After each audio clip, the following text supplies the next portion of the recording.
Le marketing sur les médias sociaux, des pratiques durables pour votre entreprise.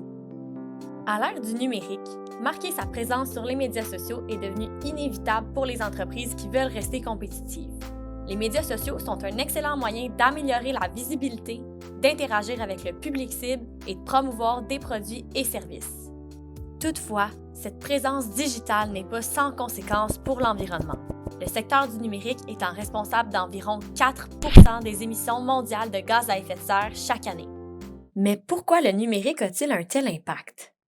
C'est principalement en raison des appareils électroniques des utilisateurs, mais aussi en raison des infrastructures réseau nécessaires et du stockage des informations dans les centres de données qui sont extrêmement énergivores. Face à cette réalité-là, il est impératif pour les entreprises d'adopter des pratiques durables afin d'agir en tant qu'acteurs responsables. Voici donc 5 stratégies pour réduire l'empreinte environnementale de votre entreprise sur les médias sociaux. Le premier point est probablement le plus important. Sélectionnez stratégiquement ses plateformes et son type de contenu. Parmi les 10 plateformes de réseaux sociaux les plus populaires, certaines ont un impact environnemental plus important que d'autres. Selon une étude réalisée par Green Spectre, pour 1 minute de visionnage dans les fils d'actualité, c'est TikTok qui génère le plus de CO2, suivi par Reddit, Pinterest, Snapchat et Instagram. Le défilement dans le fil d'actualité des plateformes telles que LinkedIn, Facebook et YouTube aurait quant à eux un plus faible impact environnemental. Cette étude-là nous donne une bonne idée de la situation. Par contre, c'est important de la nuancer. L'étude se concentre exclusivement sur le défilement dans le fil d'actualité. À ce moment-là, sur YouTube, c'est donc seulement la miniature des vidéos qui est chargée. L'étude pourrait donc suggérer, à tort, que YouTube serait à privilégier pour réduire son empreinte environnementale. Or, l'impact augmente drastiquement quand une vidéo sur YouTube est visionnée en entier, d'où l'importance de choisir avec soin non seulement la plateforme, mais aussi le type de contenu à publier. Au niveau du type de contenu, la vidéo est le média qui pollue le plus sur les médias sociaux. D'autres types de contenus ont également un impact environnemental, bien que moindre comparativement à la vidéo en ligne. Par exemple, sur Instagram, une photo génère environ 0,154 g de CO2. La publication d'une story augmente cet impact de 1,8 fois, tandis qu'une vidéo en direct le multiplie par 4,6. Ainsi, une bonne pratique serait de minimiser le nombre de médias sociaux utilisés en se limitant à ceux où l'audience est la plus active et engagée. Il est aussi recommandé de sélectionner stratégiquement le type de contenu publié en réduisant notamment la diffusion de vidéos en ligne et en direct. Ça nous amène au deuxième point qui est optimiser son contenu.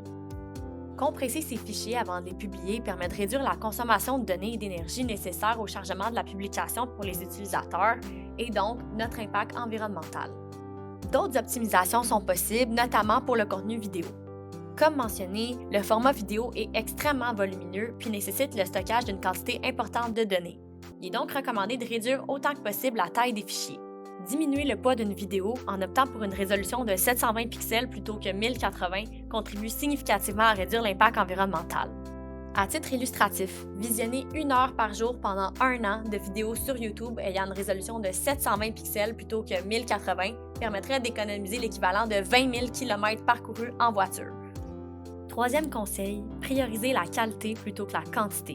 Il est important de réfléchir à l'utilité et à la pertinence de ce qu'on s'apprête à publier.